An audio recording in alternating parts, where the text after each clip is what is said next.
Good morning mga farmers. Kung tayo ngayon sa taniman. Yung dinadaan ko papuntang taniman. Ayan. Malayo siya. Ito, kaya napili ko tong taniman kasi may sapa. Ayan, malapit dyan. Ayan yung sapa dyan.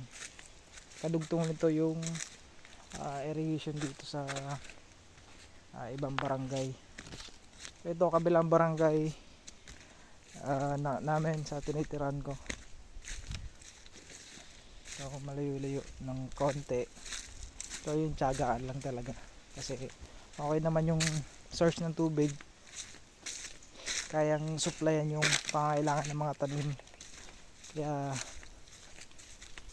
dito ko napili. Ang mga farmers malapit pa bahay dun sa taniman. Ang makikita niya.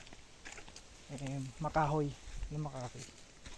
Minsan nagpapagabi ako dito.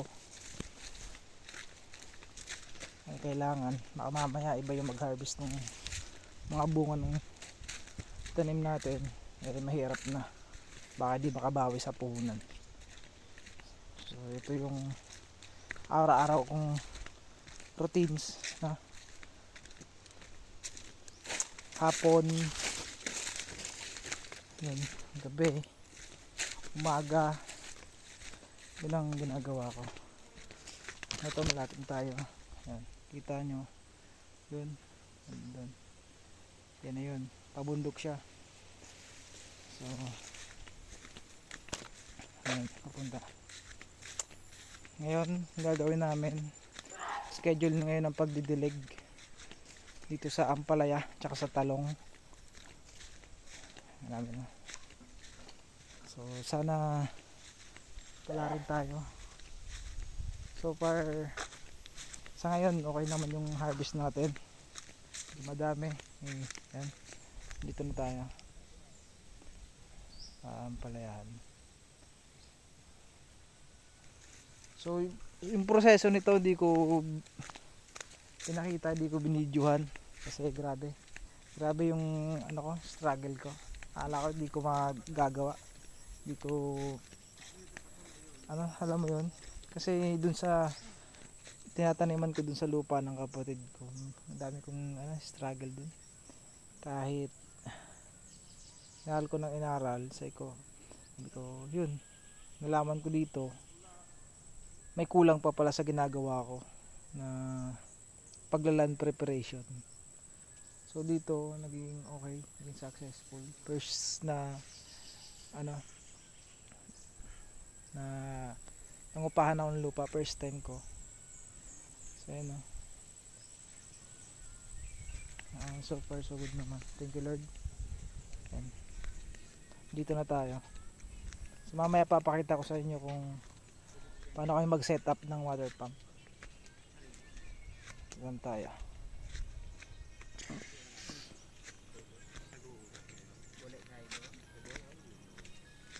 Dito na yung mga kasama ko. Yan, papausok sila.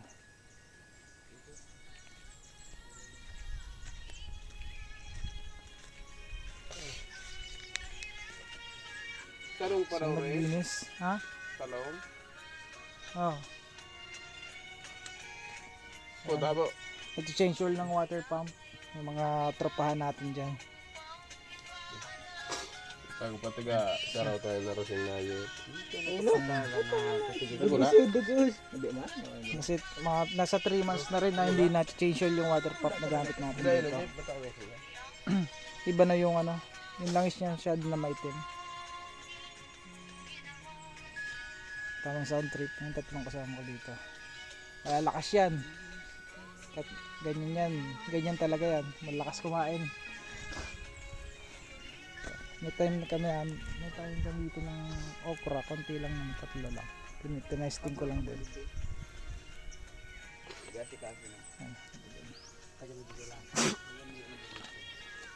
Yan! Tagbo kasi bo. Ito mo na tagad pa bo.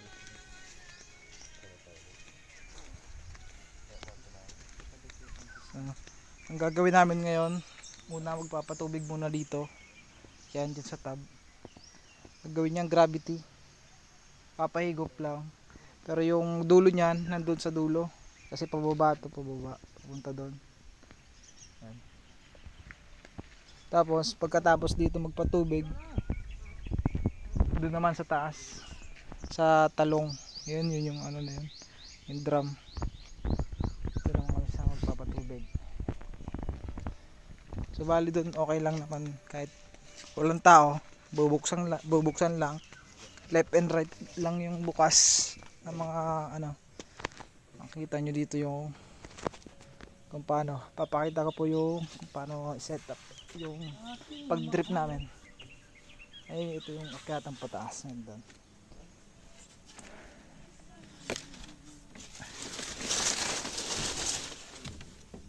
Ito yung view. Pinakita ko na to sa mga nung nakaraang mga picture ko.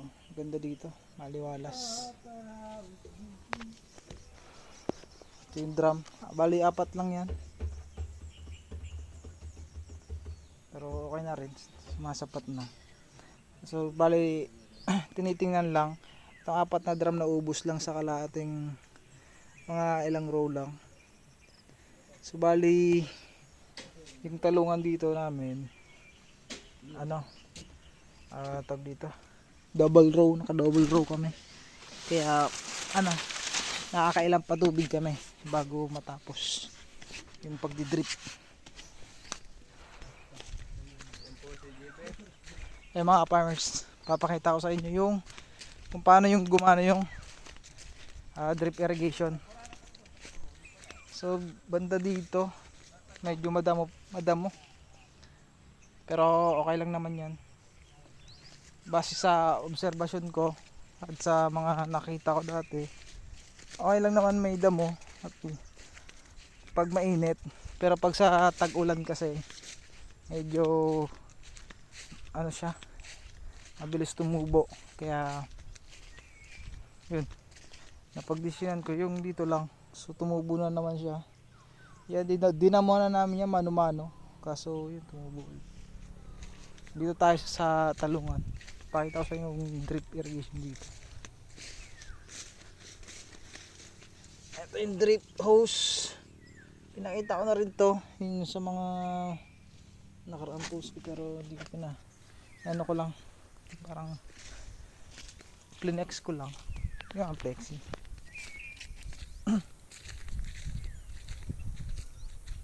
Yan, nakabisa na yan kahapon. Yan na rin. So bali ang pag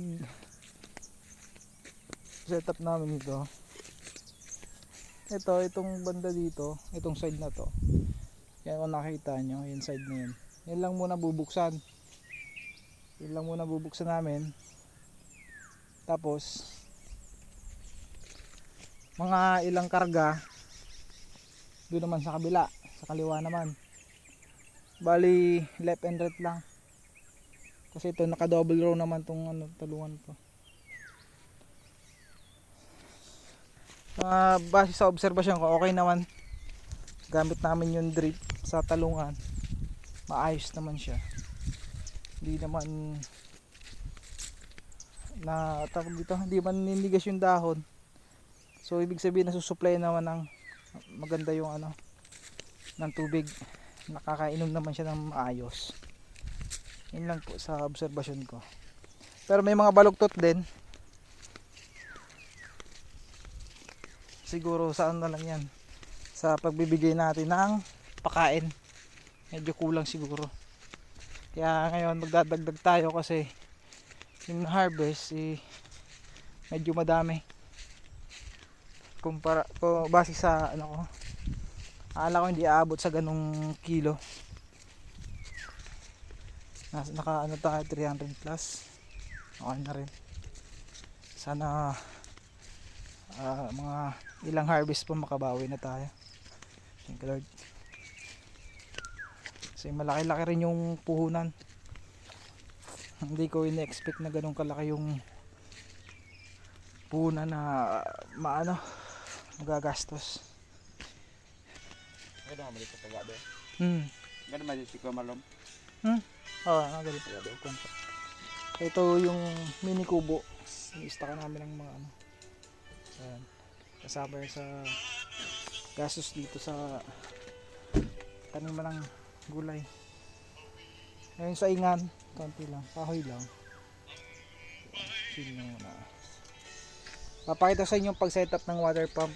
Yung tropa natin kumakain. Egop yan.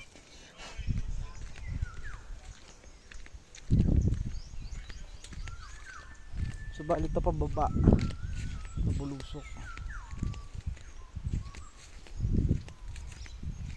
Kailangan natin diligan ngayon kasi sobrang init nga. Grabe. So yung una kong taniman doon sa likod ng bahay ng kapatid ko, hindi ano, ngayong tag-init malabo. Kasi yung source ng tubig doon hindi kayang supplyin yung mga yung tanim. Bali may okra din ako doon kaso wala, hindi kaya supplyin talaga. So bali to ha? Dito pa? Kuha na. Kuha na. Kuha na. So ito mga farmers, makita nyo kung paano mag setup ng water pump. Ito yung poging sawan ko dito para mag setup. Basic lang naman, hindi naman ano. So bali iba yung ibang mga tools niyan nagdawala-wala na, hindi ko alam kung nasa na. Yan, setup niya muna. Papakita ko sa inyo. Jumbo. Para walang tag mo kaya. Meron ko duwa. Alay po tayo nga. Pwede na ito. Saday pa. Nasa dito. Tama na. Nabuwasan ka. Din lang saro lang. Ay, Jeep. Ito may naiwan ng ano, yung harvest namin kahapon. May naiwan isang pirasong palaya. So, sobrang laki na niya. Oversize na, kung siguro papaabuti pa namin to ng ilang araw. Mahinog na. Itatanim na lang to pag nagkataon. So, yung pagsasetup ng water pump. Tropa natin. Din. Ano mo? Ayan na laba na linya. Ay pa dito. Kada tabi taon. So may kukunin pa na ano, naiwan. Ganun talaga dito, no. Dapat pagka mag-harvest ka, iikutan mo ulit. So yung kahapon may naiwan pa na 4 na kilo. Sayang din. Hindi nakita, hinog na 'yon. Kaya dapat inuulit talaga pagkatapos ma-harvest, iikutin ulit. Pag hindi inikot, wala. Kahit gaano kabagal mag-harvest tapos tinitingnan mo lang yung ano, wala, may iwan ka talaga. Sayang pag di nakita. So balit na, pakita ko sa inyo paano mag-setup ng water pump. Ayan. So gamit namin tali na lang. Ayan. Tali. Ayan. Ito yung hose papunta doon pataas. Mamaya papaanda rin, papakita ko sa inyo. Tara.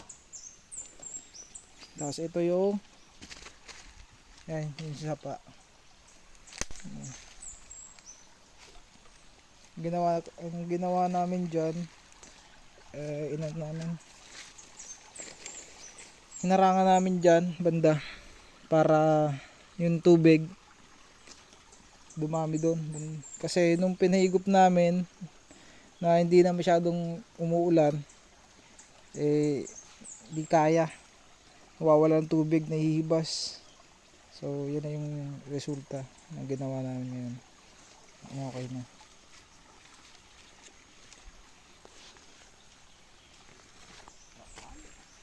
Magkata. So yung pagtatali guys.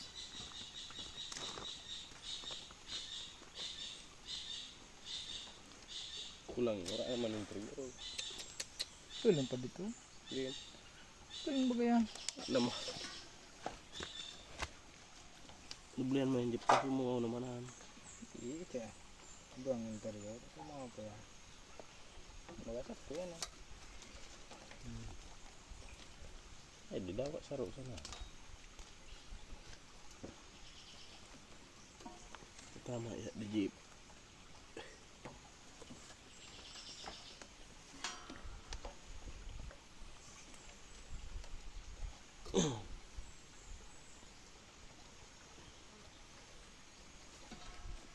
Ipad sa balay yung trigger. Kata ore. Taray ko yan pa. Ada na ko sa domingo. Mga buhos kami. Sang balay. Pipa tabang.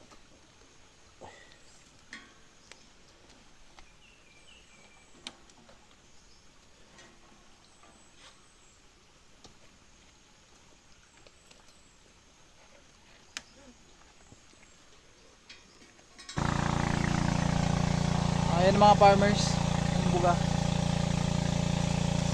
Water pump galing sa baba.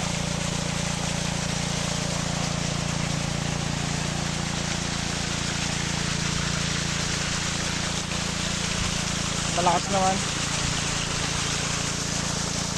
Bali yung makina namin gamit 7 horsepower. Nabili lang siya ng kapatid ko dun sa Shopee. Ayun o, Shopee lang siya. Tapos mamaya pagkapuno nito, doon naman sa talong sa taas. Ayan po yung routine namin ngayon sa tag-init. So na magastos din sa gasolina.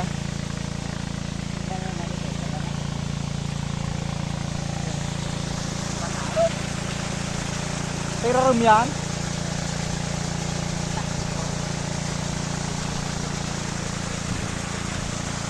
Medyo ano lang, pero malinaw naman yan, ano lang, madumi lang yung hindi kasi walang ano takip.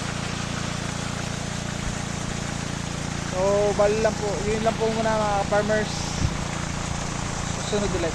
Thank you.